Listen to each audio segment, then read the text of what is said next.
The Tim McCarver Show is brought to you by Buick. More luxury for the money.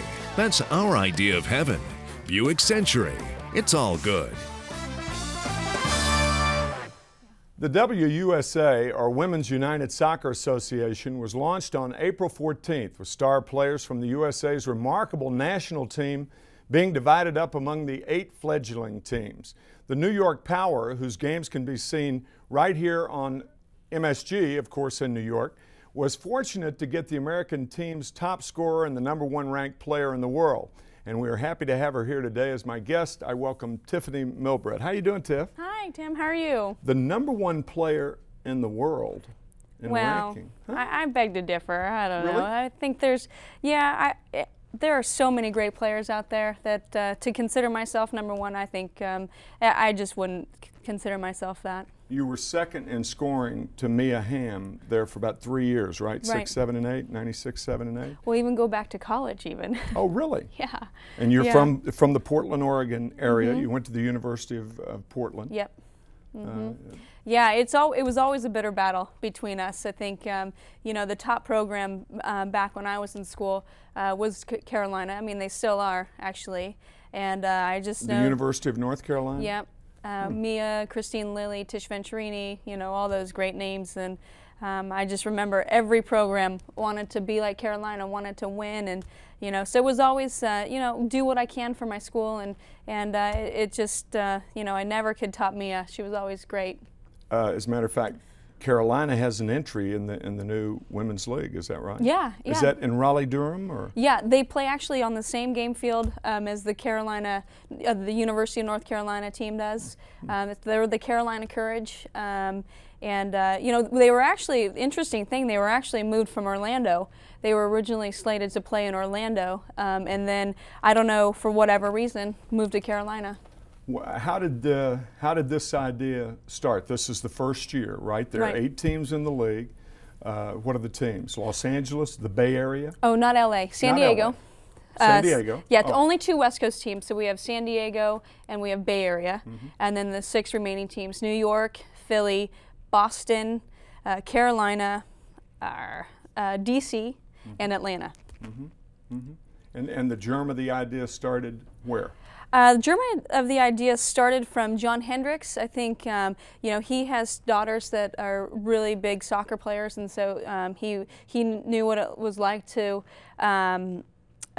be a soccer dad and to have a soccer family. And so I think what really happened is if you can agree with me, is a lot of people grew to love our team, especially '99 World Cup. I think. Something magical happened, and I think we turned. I don't know. It just turned a corner for us, and I think with a powerful man who owns the Discovery Channel as John Hendricks, he got a crazy idea and just went with it. Wanted a place for his daughters to play if they wanted to, and he wouldn't let that go.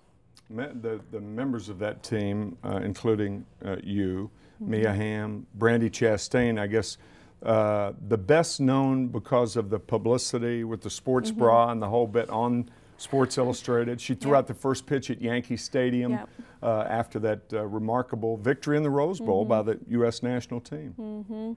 I know Brandi's life definitely changed, but if it wasn't for her, our lives wouldn't have changed. I think what you got to understand is I think Mia started it all, and everybody grew to know Mia Hamm, and but I think after that World Cup, I think everybody was pretty mesmerized by Team USA, and I'm just grateful that we finally had the opportunity to be on a major sports channel, ABC, where, because not everybody has cable. There's very few homes that have cable, and to be prime time right in the middle of the day on a weekend, right on, ABC, where everybody could access it.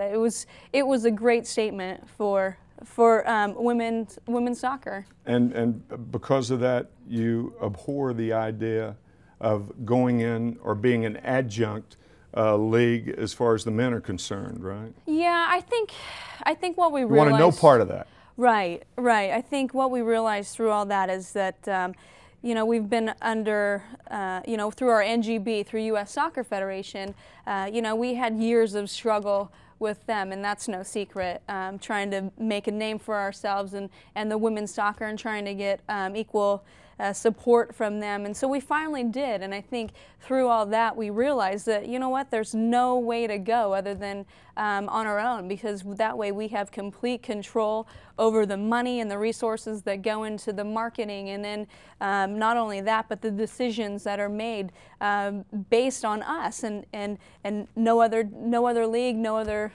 gender. So it's interesting that in this age of mega bucks and all the professional athletics, Major League Baseball, football, basketball, hockey, that there is a league starting up, and we'll talk more about that league, the WUSA, with Tiffany right after this.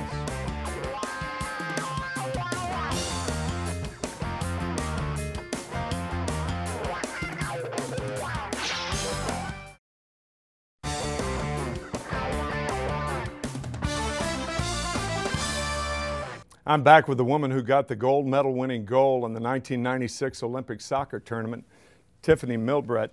And I'd like to read for you a line by Philip Bondi from the New York Daily News. Philip said, "The women earning as little as $25,000 for their inaugural season are so obliging sometimes it makes a columnist want to blow up every men's pro league. Just so there will be enough room in the paper for the WUSA." You're really trying, you and all of the women are really trying hard to oblige with the press, the publicity, and all of the things that go into starting a new league. Yeah, I think it's just it's the secret ingredient to being successful. I think you know, you have to stay grounded, and you have to remember what got you to where you are. And I honestly feel we've got so far yet to go, but it's just being a person and being genuine and being happy and gracious to all the people that will make your sport go further, and that's the next generation, and that's the media. Your salaries range from $25,000 to $85,000. Yes. And there was a plan not to have all the stars on one team. Is that right? Right. What there was is, I think what they wanted to do was just really kind of even out the teams. They wanted to allocate 3 players from the '99 World Cup team, and then the remaining players that made the Olympic team. So they wanted to allocate 3 players to each team, and then from there they had a 4-in draft. So what they were trying to do is just from the get-go not stack up any teams, and make sure that this league was pretty even. Were you allocated to the New York Power? Yes, I was. Did you want to go play for New York? Interesting question, because what they had is they had us write down our top 3 choices, and I don't know if I should say what my first 2 were, but New York was my 3rd. Well, okay, I'm a West Coast girl, so my first choice was San Francisco. Wanted to Bay be in Area. Yeah, Bay Area. So wanted that. Didn't get it because Brandy Chastain was allocated there. And then I wanted DC because I absolutely love the city. Think it's great. Spent a lot of time there, and but somebody by the name of Mia Hamm, whatever her name is. What a ham. Huh? Yeah, she was allocated there, and so then New York. Nobody had chosen New York yet, and so I said, yeah, great, I'll go, and it was a perfect fit. What if you're not happy here? What if Mia's not happy in Washington? What if Brandy, she's disillusioned with the Bay Area? Yeah, good question. We don't know. I think, as you know, there's just a lot of growing pains and unanswered questions when you have a startup league and when it's the first year. And, you know, I don't know. I don't know some of those answers. Tiffany, you hate the term lady, right? Why? If not hate the term, you don't like the term. Yeah. You prefer woman. No, I do. I hate the, Oh, you do hate it? Hate the word ladies. I was right the first time. Yeah, I do. I think, you know, it's... Think it's demeaning? Not in like such a negative sense, but I think it's not given me or the women gender, you know, or the women in this world, the full respect that that we deserve. I think ladies is a softer term, and it's meant to be nicer, and it has, I think, some connotation to it that makes it seem like you have to act a certain way because you are a woman. And there's no way that you need to act, and there's no way you need to be. You're on this world to, you know, on this planet to do what you want to do, and I think just being, you know, it's men and women, boys and girls. Mm-hmm. Rather independent thinker, don't you think? We'll be back with Tiffany from the new WUSA right after this.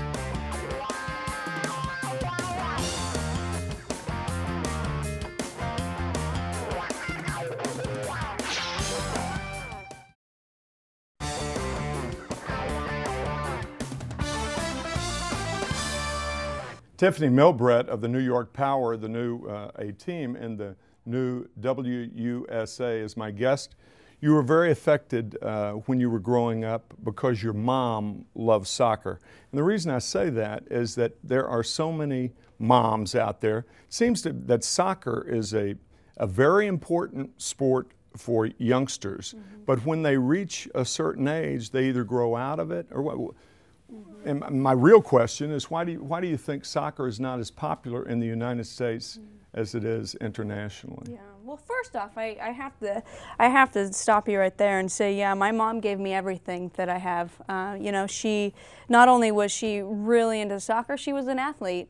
And I really feel for her because I know she would be right where I was if she had those opportunities. And you know, she never once said I shouldn't be doing something because I was a girl, or, you know, you don't go out there, you know, you don't go play sports, girls don't do that. Never. She always said, you know what, you're not kicking butt hard enough, get back out there, you know. And so I owe her everything, first off. And second of all, I don't know, I just think that, you know, what is happening right now is a really cool time because I think people dropped out of soccer because it stopped after a certain time.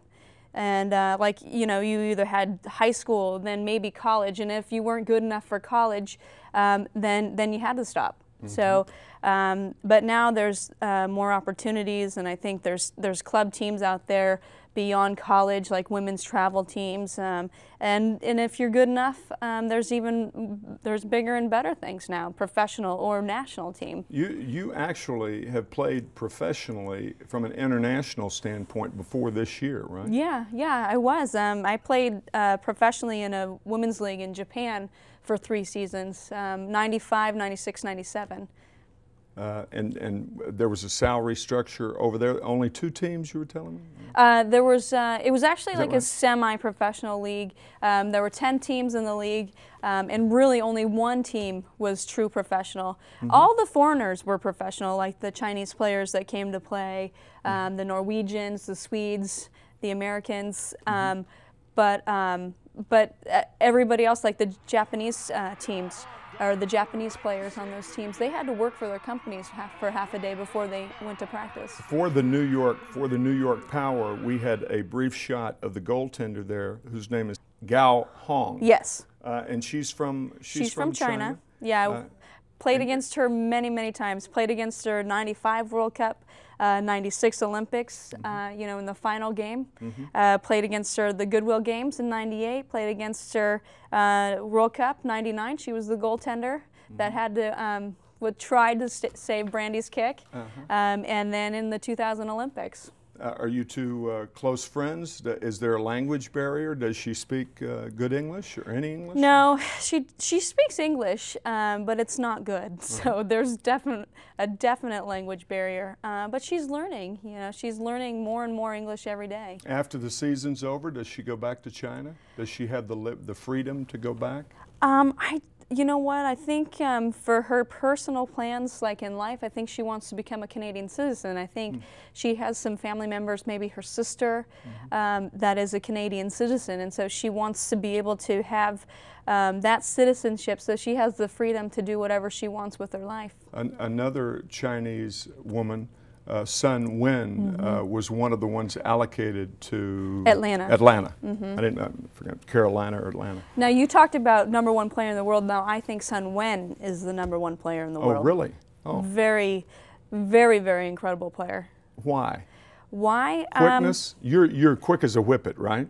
Well, I mean, that's yeah. what you're characterized Yeah, as. exactly. You're 5'2". You're very fast, and you know, I'm a neophyte as far as soccer is concerned. I love the World Cup, but then I won't watch it for another 4 years. Right. And as we said, there are a lot of Americans like that.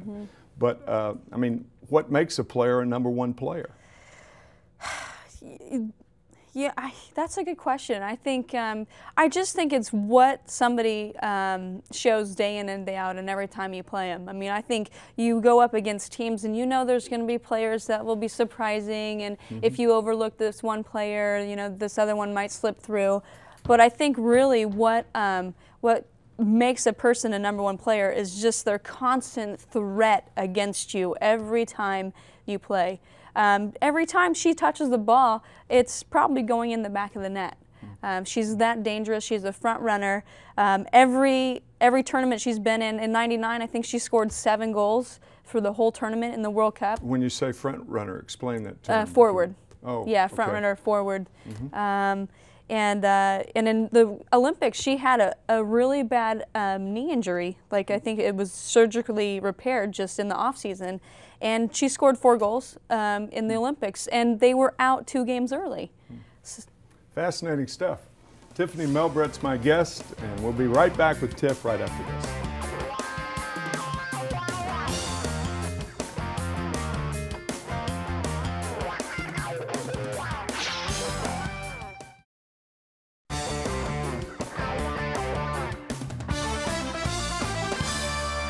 My guest was the Chevrolet Female Athlete of the Year and the Nike Soccer Player of the Year in the year 2000. And those are terrific honors, Tiffany. But in baseball, which was my sport years and years ago, but Ozzie Smith used to go onto the field with a flip. And we're going to show you something right now of a guy. What is this, an inbounds pass? Yeah, this is a throw-in, actually. A throw-in. She perfected it's called the flip throw. And it's amazing. That's Kimberly Pickup from the San Diego Spirit, and she can launch that thing 60 yards. Like that? Yes. And I guess that gives her leverage and yeah. It's just the catapult action. I read stories about, and this is kind of shifting gears, but I read stories about the violence in hockey in Europe, in Africa most recently. 121 people were killed in Ghana in a soccer game. What is it about that game? A very subtle game, right? Yeah. Would you agree with that? What is it that stirs the passions of the fans worldwide? It's just hard for us to understand, us Americans, because we don't know what it was like to have years and years and years of tradition as soccer being the #1 sport. I don't know. It just elicits a passion in fans like it's life or death. It's more important than family. It's more important than anything. That game, that second. And just yesterday, as you say, the violence, but just yesterday I was watching the UEFA Champions League semifinal, and they were making fun of this guy who was just praying right during warm-up, intensely. Just this fan was praying and just going crazy. I swear he was going to hyperventilate. I think he needed a brown bag or something. And you know, the commentators were making fun of this guy because it's so crazy how insanely intense they are, and they're not even the ones playing. Who are, in your view, the best soccer players in the world? Brazil has got a great reputation, right? Right. You women lost to Norway in the year 2000. Yeah. You beat China in 1996 for the gold medal. Lost the gold medal last year, right? Yeah. What do you think? Yeah, I think what's pretty incredible is just the immense talent. I think just the differences in every country. What are some of those differences? Yeah, different. Like the Brazilians, they're so unpredictable. They're just crazy. Like you have no idea what they're going to do next. They're so crafty and creative with the ball, makes them hard to play against. But then you have the Norwegians who like a long ball style, are just really physical and big. But again, they're crafty with the ball as well. I think then. You have the Chinese who are quick as anything. I think I'd have to say the Chinese players are probably the ones that might even be a little bit more superior than we are, like athletically and stuff. And we haven't found that yet. And I think the game keeps inching that way. But I have to say, I think just all out and out, you know, all sides of it, I think the Germans are the most incredible soccer players. From top to bottom. Yeah, most complete. The way they play the game, just their passing, I think the way that, you know, they don't really have so much, okay, you've got to play 1 and 2 touch, you got to make it quick. They play the game how they feel it. You know, how they feel it and what they see. And yet, I don't believe the men have won the World Cup since 1972, is that right? Or had they won it since then? I think they won it when the Cup was in Germany. Oh they did. In 92? No, 80, was it? What? 92, maybe? I don't remember. I think it was maybe 86, maybe is when the Cup was in Germany, because 90 was Italy, 94 was USA. So, yeah, it probably was 86 is when they last won it. Okay. We have about a minute left in this final segment with Tiffany Milbrett of the new WUSA. Tell us a little bit more about the structure of the league, how long you expect it to last.